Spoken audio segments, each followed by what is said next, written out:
Boa tarde.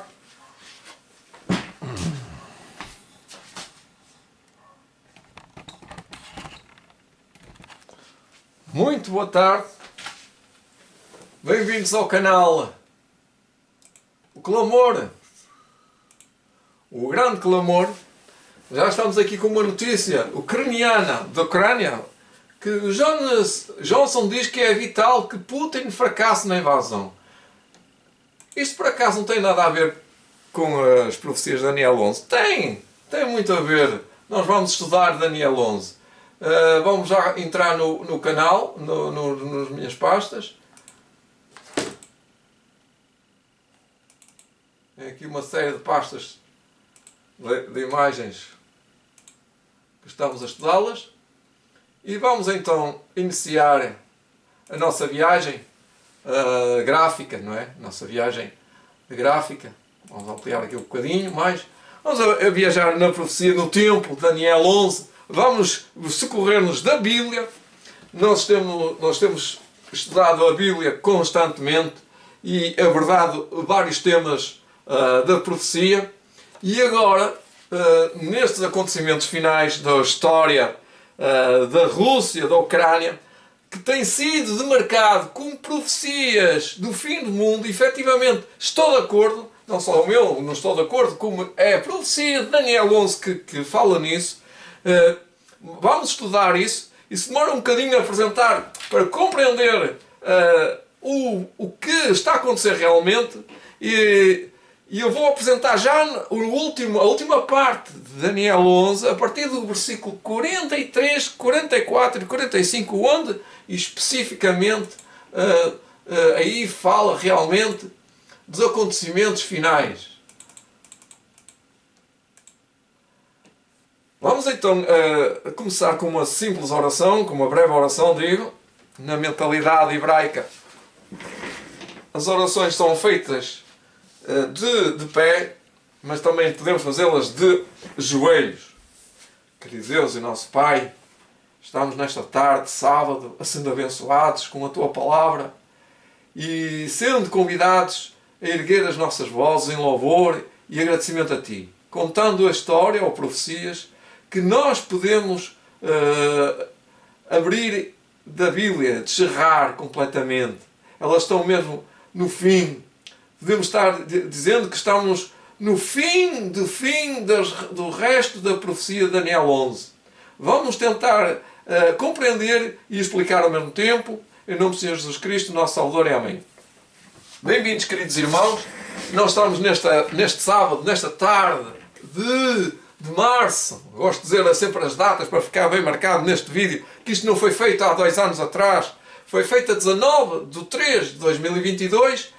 Mas este programa que eu vou apresentar foi tirado de um vídeo do pastor Paulo Cordeiro, a qual eu tenho toda a minha consideração, não só como homem, como servo de Deus, mas como autoridade de Deus legislativa na igreja, poder religioso, autoridade de Deus, que abordou este tema na igreja de Avintes, há coisa de 4, 5, 6 anos.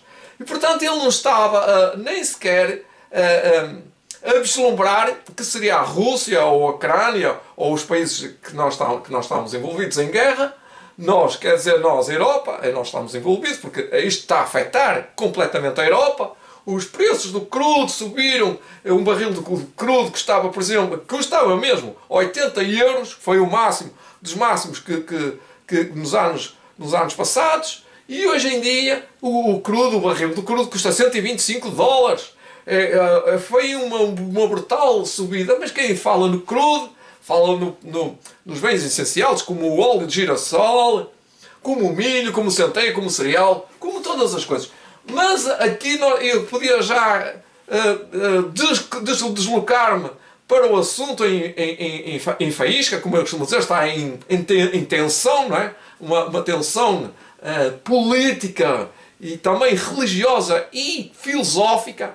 Neste caso, e também vamos ver que tem a ver com filosofia e não com sendo ou um país ou um lugar estratégico, que não é, mas sim poderes antagónicos entre forças demoníacas e forças de Deus, e também forças demoníacas com forças demoníacas. O Reino do Norte e o Reino do Sul são forças que são diametralmente opostas, mas que se vão unir no fim. Já estou a concluir, vocês vão ver isso, realmente está em Daniel, capítulo 11.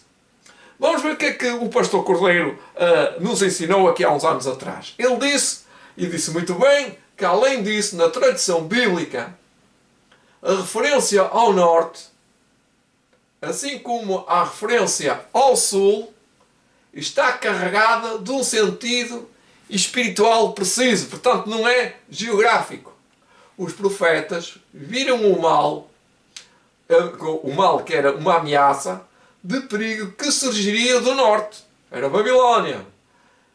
E dizia Isaías, uivai ao porta, grita ó cidade, que era Jerusalém, tu, ó Filistia, toda treme, porque do norte, ele ia passar pela Filisteia, vem fumaça, e ninguém há que se afaste das fileiras. Portanto, o Reino do Norte, na história geográfica, foi a Babilónia. Querem ver? Disse-me o Senhor, do norte se derramará o mal sobre todos os habitantes da terra. Isto que aconteceu realmente na história, já estudei isso várias vezes, nós estudamos, que Babilónia veio do norte, mas ele não estava a viver no norte. Jerusalém estava no mapa, por exemplo, está aqui e Babilónia está aqui. Mas entre Babilónia e Jerusalém, ou Israel, havia aqui umas montanhas. E Babilónia não tinha como passar com os seus exércitos, que seriam muitos, fileiras de exércitos, passar ali pelas montanhas. Isso demoraria muito tempo e daria muito nas vistas. Eles iam perder energia e poderiam perder-se forças. Quando chegasse à linha de combate estavam sem forças, não é? Então eles o que é que fizeram? Fizeram uma volta pela Fenícia, aquela Filistina. Os filisteus passou por cima e veio aqui de cananeus e desceu e veio aqui. Portanto, ele veio do norte. Muito simbólico isto. Agora, isto não vai acontecer, porque isto já aconteceu. Eu passei por outros slides, desculpem lá. Não era aqui, é aqui. Os habitantes de Israel, comuns, sabiam que os exércitos babilónicos vinham do norte. Isto é interessante que eles sabiam isto. Daí que, na mentalidade judaica, Babilónia, o poder usurpador de Deus, tenha sido rapidamente associado ao norte. Portanto, Babilónia era um poder usurpador da religião, do poder de Deus. É verdade que esta simbologia encontrava no antigo Médio Oriente um terreno fértil ou favorável, uma vez que, segundo a mitologia cananeia, dos cananeus, era do norte que residia o deus Baal. Cá está o Cananeia. Os cananeus mais acima de Israel, e eles eram adoradores de Baal.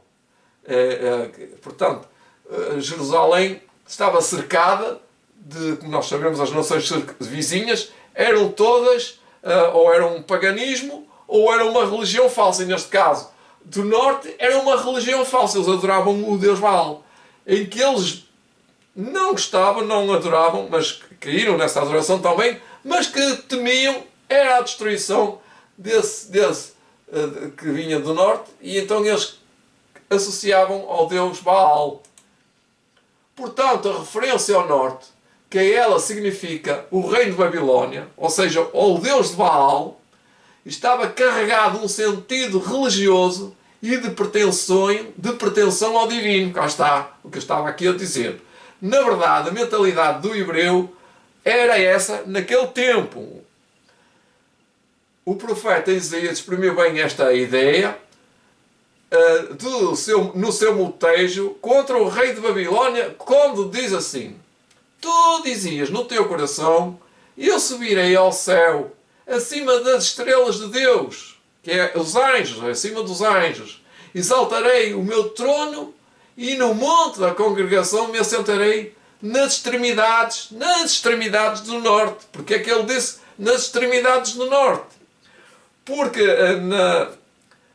nos mapas, e quando nós queremos referir ao poder, ao poder maior, está sempre no norte. Por exemplo, na Palestina, que nós estamos aqui a desenvolver, era do norte que era o poder. E este rei, que era simbólico, este rei não é mitológico, ele existe só na forma de mitologia, porque ele realmente não existe categoricamente, ele refere-se a Satanás, portanto ele não existe nas pessoas. Ele existe depois nas mentalidades, como iremos ver. No dizer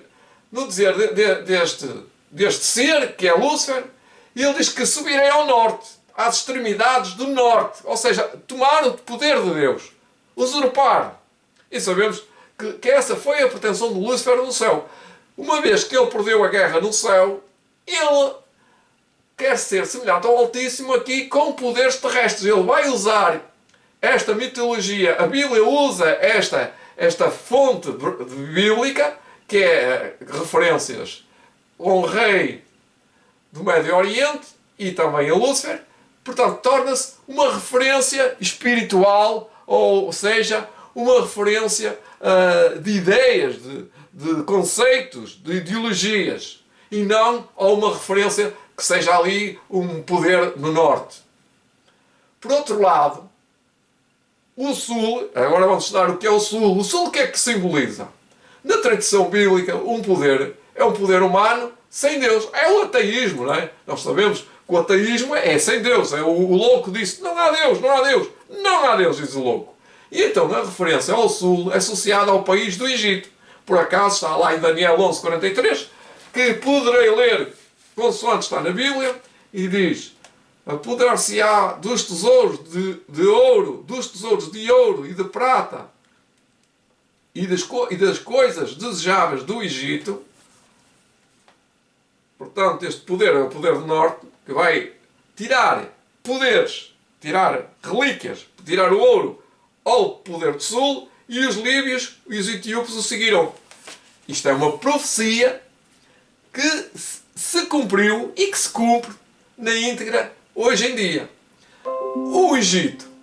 Olha, já estão a visualizar os meus novos alvos. Está a ser definido novas notificações para os meus alvos. Porque nós estamos aqui no Facebook, na internet, aliás, na internet, e estão a ver os meus ficheiros. E estão a mandar notificações a dizer que não havia notificação que era. Nós estamos a ser perscrutados, como costumo dizer, estamos a ser perscrutados por olhos invisíveis. Portanto, nós não estamos a esconder nada, nós não estamos a pecar contra ninguém, estamos apenas a estudar a Bíblia como fonte da verdade, não estamos a apontar o dedo a ninguém.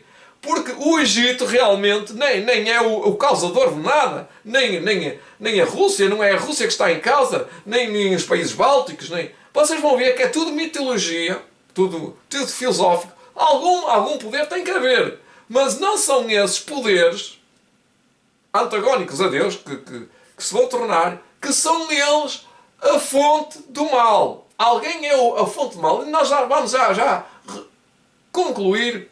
Resolver o problema não conseguimos, Deus é que pode aqui apresentar. E o Egito faz lembrar as asserções, ou seja, as incursões políticas ou militares orgulhosas de negação de Deus feitas por Faraó. Vocês lembram-se que Faraó estava no Egito. O que é que ele dizia? Quem é o Senhor para que lhe ouça e eu a voz e deixe ir a Israel? Ateísmo completo, não é? O Faraó era ateísta, era panteísta até, não era só ateísta, o ateísmo não acredita em Deus, mas o panteísmo acredita que Deus está no rio, eles acreditavam que estava no rio, que estava no sol. O Deus deles era o Deus do rio fértil. Portanto, era mitologia panteísta. Ateísta, neste caso, vai cair no panteísmo. O panteísmo é ateu. Por conseguinte, os profetas interpretam toda a tentativa de aliança com o Egito como fonte ou como uma expressão de confiança na força humana, ou seja, confiar na força humana. Há um texto daqui que diz: ai dos que descem ao Egito em busca de socorro. É como ir buscar canas e andar em cima delas, que se as canas racham, a carne rasga. A gente não se pode apoiar em canas do Egito, que quer dizer, não se podemos apoiar em seres humanos. E se estribam em cavalos, estribam se apoiam em cavalos, que confiam em carros, que são muitos carros. E carros significa poder financeiro. E em cavaleiros, que portanto, em cavaleiros nesta altura eram pessoas equilibradas, não é? Pessoas que podiam dominar um cavalo. Hoje não existem estes cavaleiros. Então existe, por exemplo, nós podemos usar a psicologia, não é? Também são pessoas que podem usar a psicologia. Tudo isto é forças humanas.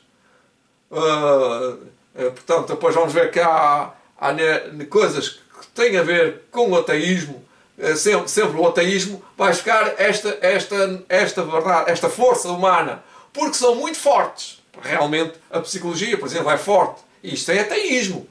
Mas não atentam para o Santo de Israel. Eu muitas vezes já tive muitos confrontos verbais, não é?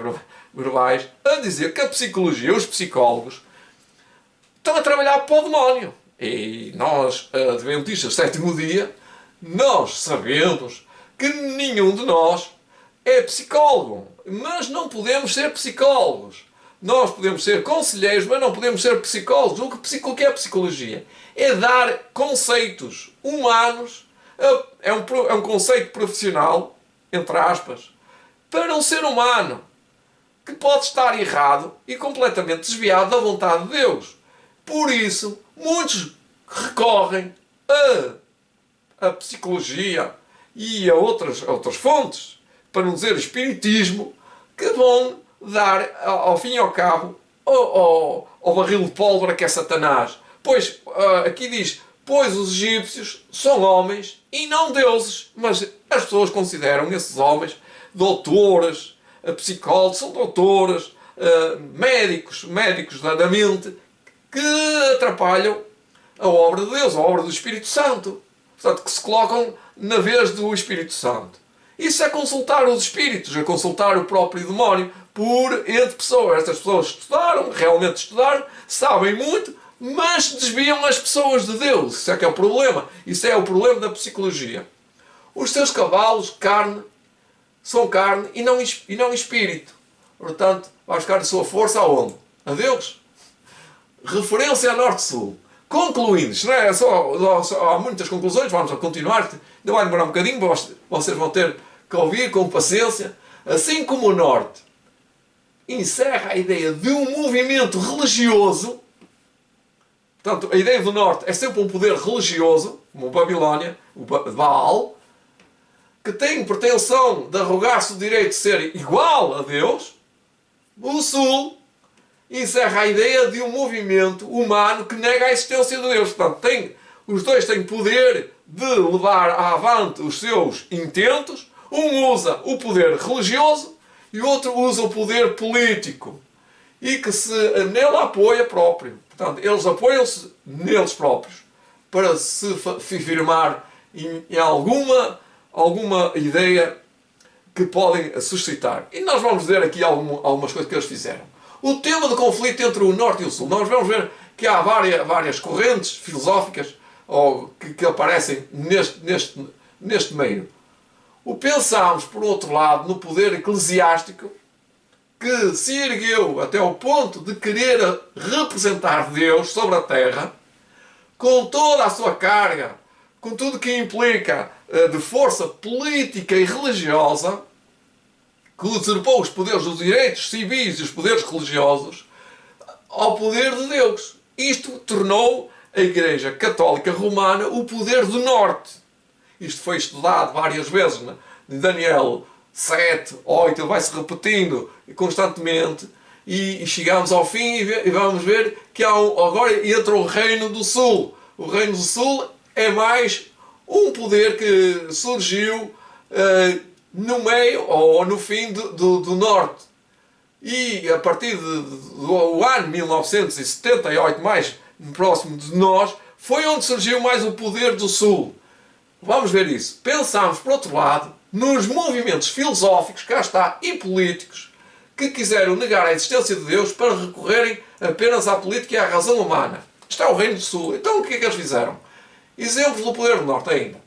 O poder da Igreja manifestado durante séculos consecutivos. Adiante, diz que o exemplo do poder do Sul são a perseguição dos imperadores, portanto era o poder do Sul, embora Roma pagã era Roma pagã, ele era do Sul, é considerado o Reino do Sul, embora não está considerado agora como o Reino do Sul, agora passou a ser o Reino do Norte. Estão a ver como as coisas se invertem, os valores. Quando este Reino do Sul era pagão, era o Reino do Sul que perseguia através dos imperadores romanos, como Nero,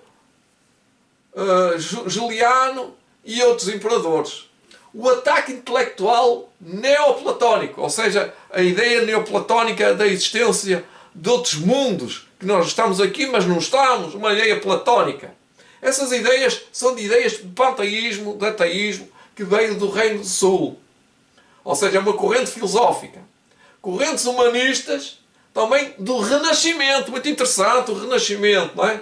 A Revolução Francesa, que foi uma das maiores embustes que deu guarida agora ao fim da profecia, a partir de 1798, Napoleão, o imperador Napoleão, conquistou Portugal, Europa, principalmente a Europa, não é? Eu falei em Portugal porque estou em Portugal. Ele conquistou a França, ele era francês, não é?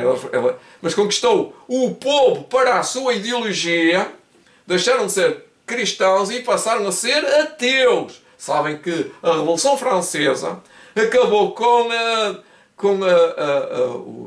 as sociedades, o cristianismo, tentou destruir por decreto muitas coisas que se levantavam, ou que se tinham levantado, em favor do povo de Deus. E inclusive a Revolução Francesa, com o imperador Napoleão, e através do seu general Berthier, mandou prender o Papa Pio não sei quantos. E foi em 1798. Como é que um poder francês, o poder político, tinha poder, que é o Reino do Sul, combateu o poder do Norte? Isto é profético, isto é profético. E está Daniel 11. Revolução Soviética, depois a seguir outro ponto, a Revolução Francesa, a Revolução Soviética, que está agora no auge, outra vez. Isto foi feito já há muitos anos, mas ninguém sabia que o poder soviético ia se levantar e ia se erguer outra vez, não como um movimento de religião, mas como um movimento de ideologias e governos materialistas e ateus. É ou não é verdade? Isto é atual. Inicia-se agora, em Daniel 11:40, o Daniel 11:40 diz que inicia-se e no fim do tempo do rei do sul, que está agora, lutará com ele o rei do norte. Está agora a acontecer isso, hein? E acometerá com carros e com cavaleiros e com muitos navios, e entrará nas terras e as inundará e passará. O reino do sul vai ser atacado pelo rei do norte. Isto ainda não aconteceu, vai acontecer. O rei do norte, que é os países, não são países, a filosofia do reino do norte, que é o catolicismo, como é que dizer, Roma eclesiástica, vai combater o reino do sul. Olha, inicia-se com um ataque do sul contra o reino do norte, cujo relato sóbrio e breve contrasta com uma réplica pesada e estrondosa do norte. E este norte, então, vai mandar outra vez, outro embuste, outra guerra contra o reino do norte. Aqui ele está a tentar dizer, o Daniel 11:40, Deus que diz que o reino do sul ataca o reino do norte e depois, por seu lado, o reino do norte arrematará contra ele ao Reino Sul com carros e cavaleiros. Isto vai acontecer em breve, ó, meus amigos. Isto não é palavras minhas, nem é palavras do pastor Cordeiro, é palavras de Daniel 11:40. E com muitos navios entrará nas suas terras e as inundará e passará. Isto vai acontecer, ou seja, por baixo da mesa, como costumo dizer, ninguém se apercebe. E este acento tónico colocado sobre o poder do Rei do Norte prepara o anúncio da sua vitória final. E estamos a concluir que o Reino do Norte entrará também na Terra Gloriosa. Há muitas referências à Terra Gloriosa. As referências, podemos chegar à conclusão, é o poder de Deus, é a Igreja de Deus, é o Monte Santo, mas observa o profeta, estamos a falar em simbologia, não é? O Monte Santo, mas observa a profecia, a vitória não será completa, não vai conseguir destruir o povo de Deus, pois não? O texto exprime o caráter parcial deste sucesso, precisando que muitos sucumbirão, não todos. Isto será no futuro. Historicamente isto já aconteceu. Isto significa que a Igreja triunfará sobre os movimentos políticos e ateus. Sim, é verdade, isso vai acontecer. Não aconteceu. A Igreja Católica vai destruir e esmagar o ateísmo. Isto parece incrível, não é? Mas ele vai ficar o reino do Norte e o Sul. Agora reparem. E no rastro desta vitória levará a cabo, ao fim, ao seu projeto, ao seu plano, a cabo, uma incursão no campo do povo de Deus. Cá está a conclusão final disso que estávamos a dizer. Constatamos com efeito que, apesar dos ataques repetidos dos movimentos laicos, dos movimentos ateístas, de inspiração marxista ou outras, que é hoje em dia em voga, o que está a acontecer na Ucrânia e ali na Sérvia e na Rússia e na Bielorrússia, são poderes marxistas. A Igreja contemporânea tem-se afirmado cada vez mais como uma instituição respeitada. Ou seja, o que está aqui a dizer que a Igreja Católica já veio à varanda de Roma, já vimos, já previa isso antes de acontecer, e a profecia já dizia, mas sem ler a profecia já estava a ver o Papa dizer que é preciso acabar com a guerra, as crianças são inocentes. Tudo isso é psicológico, meus amigos. Não, agora podíamos dizer assim, mas o Papa tem boas intenções de acabar com a guerra. Tem, isso é verdade, é umas boas intenções. São boas intenções, não é? Umas boas intenções que, com poucas palavras, ou sem palavras, nós ficamos sem saber o que é que esta gente está a pensar. Quem é que manda neste mundo? Não é a Rússia. A Rússia não tem poder nenhum, não tem poder avassalador para destruir nem a Ucrânia. Eles estão a lutar com armas de papel, como costuma dizer. Eles estão a lutar com armas de chumbo. A Ucrânia está a lutar com armas de papel, de chumbo. Dizem que é com armas de madeira. Estão com poucas armas. Eles não têm armas suficientes. E a Ucrânia está-se a defender, como pode. Dizem que está-se a defender muito bem. Está a ganhar a guerra. Está a ganhar a guerra tem um termo militar, pela conquista de... não é um exército que vai em combate. São sequestradores, são pessoas enviadas para destruir aqueles focos da Rússia, como fosse em trincheira. E é como fosse já uma guerra prolongada de 10 anos ou 40 anos. Mas isso não é assim. Uma guerra, quando se vai para uma guerra, eu não percebo nada de guerra, não é? Eu não sou soldado, não é? Sou soldado de Cristo, não sou general, não é? Mas percebo muito bem, pelos filmes que eu vejo, quando um país invade outro país, a União Soviética, quando invade um país, por exemplo, ele vai com todo o arsenal maquiavélico, com todo o seu pungente exército, para chegar lá e isto é meu. Não há meias medidas. Eles chegam lá e dizem, isto é meu, eu carrego nos botões e vocês vão pelo ar. E eles são obrigados a render. Não foi isso que aconteceu. Não foi isso que aconteceu, porque isto tudo tem um embuste. Tem um embuste filosófico, tem um embuste político e, por fim, tem um embuste religioso.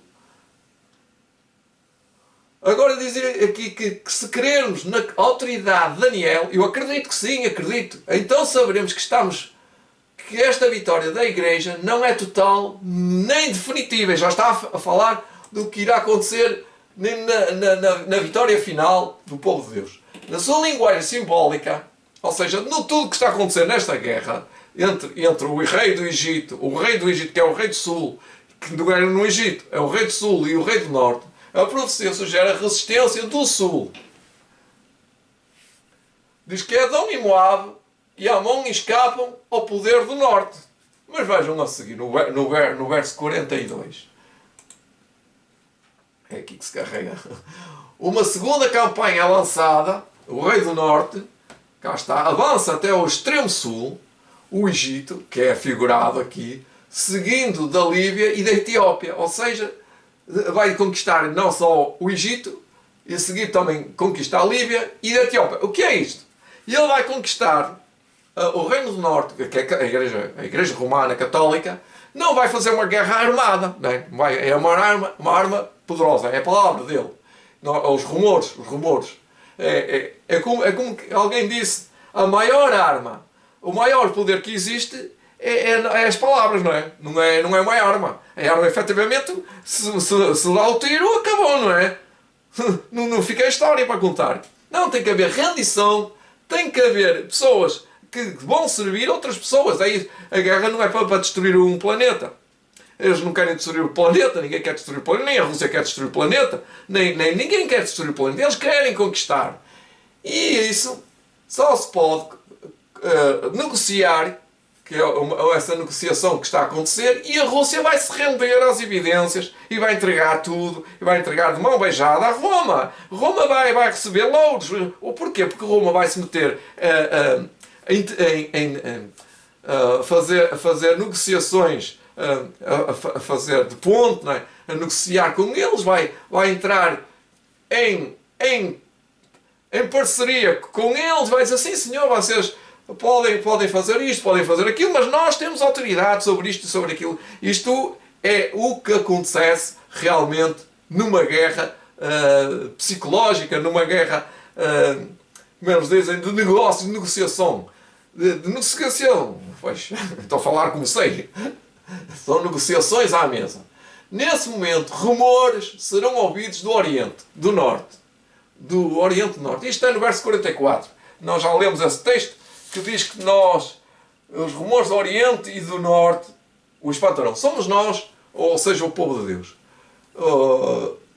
É da Palestina que se tiver em linha em conta que o Reino do Norte se encontra na Etiópia, já não somos nós, é a Etiópia, nesse momento, o que leva a subir nessa direção. Isto é muito complicado quando nós efetivamente estamos a estudar pela primeira vez, estou a estudar já há coisa de uma semana, e ele está furioso, o poder do Norte, e as suas intenções são claras, destruir e exterminar. Portanto, o Reino do Norte, quando vê as coisas muito, como é que é dizer, muito longe da sua egi, da sua autoridade, ele manifesta-se de um poder que ele tem, que não é legal. Ele vai usar a política, Roma vai usar a igreja, não vai usar a igreja, vai usar a política. Isso está no computador, no computador da doutrina. Nós sabemos que a Igreja Católica vai usar o poder da América, que é o poder militar dele. Ele não tinha sido sucesso, ele não tinha tido sucesso no Reino do Norte anteriormente em levar a cabo os seus intentos, ocupado que estava com as forças do Sul, porque, como estava a dizer, outro poder se levanta, não é? Quando o poder se levanta, ele tem que enfrentar duas guerras, mas agora ninguém o retém. Aquele que até ali o tinha combatido, a Igreja Católica, segue agora atrás dele. Agora, o ateísmo segue atrás dele, é o Reino do Sul. Pela primeira vez, o Norte e o Sul encontram-se aliados um ao outro. Está mesmo a acontecer, estamos no fim da profecia. Como diz Helena White, nos eventos finais. Os povos do Sul, os povos filosóficos, eles não estão no Sul só, eles estão, quer dizer, o Reino do Sul, reconhecem o norte como o seu chefe, como o seu líder religioso, e seguem-no numa última batalha contra o glorioso Monte Santo, contra o povo de Deus, não é contra a Jerusalém religiosa ou da Palestina. Conclusão das conclusões. No tempo do fim, poderes que se antagonizaram durante séculos se unirão, o Reino do Norte e o Reino do Sul. Essa união será liderada pelo Rei do Norte. Diz Helena White, ou diz o pastor Cordeiro, ou Daniel 11, diz: o poder que se opõe e se levanta contra tudo que se chama Deus, em São Paulo, desculpa.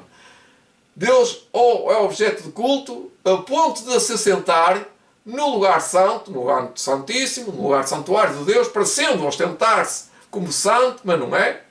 Ostentando-se como se fosse, é porque não é. O próprio Deus. Está abreviado aqui, 2 Tessalonicenses capítulo 2, versículo 4. Este texto aqui está na Bíblia. É a Bíblia. 2 Tessalonicenses 2,4.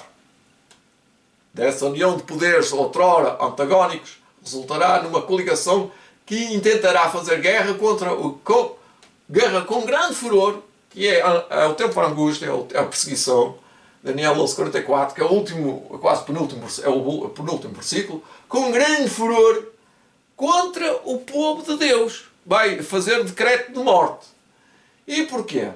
Porque este povo, nessa terra gloriosa, que emitiu rumores, que é a terra gloriosa que somos nós, os adventistas puros, espero que nós sejamos nós, de facto, os sábios, entre o povo de Deus, ensinarão a muitos. Tem Daniel capítulo 11 e Daniel capítulo 12. Os sábios ensinarão a muitos. Portanto, quem são os sábios que ensinarão a muitos? É o povo de Deus. O povo de Deus fará ouvir os seus rumores, pregando o alto clamor. O alto clamor é o Evangelho eterno, com todo o seu poder, com toda a sua glória, por todo o mundo, para testemunho a todas as nações ou a todas as gentes. E o Reino do Sul e o Reino do Norte vão ficar... São os rumores, eles estão a falar mal de nós. É isso, é que são rumores. Mateus 24:14 diz que pregarão este Evangelho em testemunho por todo o mundo, para testemunho a todas as nações. E está concluído o que fará suscitar o furor do Rei do Norte e todos os seus aliados, como sabem que são aliados, não é? Armará as suas tendas, isto que é simbólico, outra vez, armará as suas tendas palacianas entre os mares, isto é, o mar Mediterrâneo, e o mar Morto, ou seja, ele cobre toda a área geográfica onde está Israel. Isto é os limites da Palestina. Mas isso não significa que seja lá, porque o povo de Deus é que vai sentir-se cercado de todos os lados, seja onde eles estiverem, sem qualquer possibilidade de fuga. A sua salvação só pode vir de onde? De cima. Mas a derrota total e definitiva, que no versículo 45 de Daniel 11, virá sobre o Rei do Norte. Vai cair sobre ele, mas chegará ao seu fim e não haverá quem o socorra. Verso 45, parte B. Muito interessante, o último dos últimos é o último slide. Onde estamos nós no cumprimento profético de Daniel 11? Vocês acham que estamos chegando ao fim? Conclusão das conclusões, concluindo.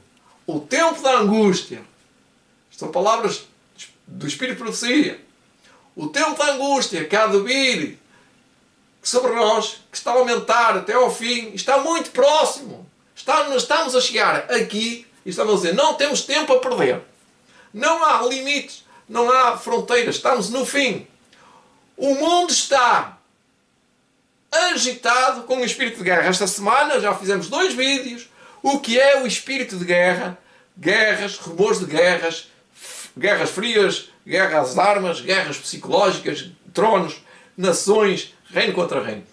As profecias do capítulo 11 de Daniel, quase, diz ela, isto está em 1915, que ela termina de citar isto, talvez, mais tarde ela já não está cá, a partir de 1915, já diz ela que as profecias de Daniel estão quase no seu auge, no seu cumprimento final, não tem mais nada para dizer, vocês não têm tempo a perder o que ele quer dizer. Seguindo para a nossa vida, para os nossos deveres, desejo-vos uma boa e santa tarde de sábado, que para mim é sábado aqui, se vocês estão a partilhar este vídeo, pois Deus vai ser glorificado e honrado, pois eu estive a servir a causa de Deus, até aqui como quero sempre servir, e Deus vos abençoe, e boa tarde, e estejamos nós do lado do glorioso, que é Jesus.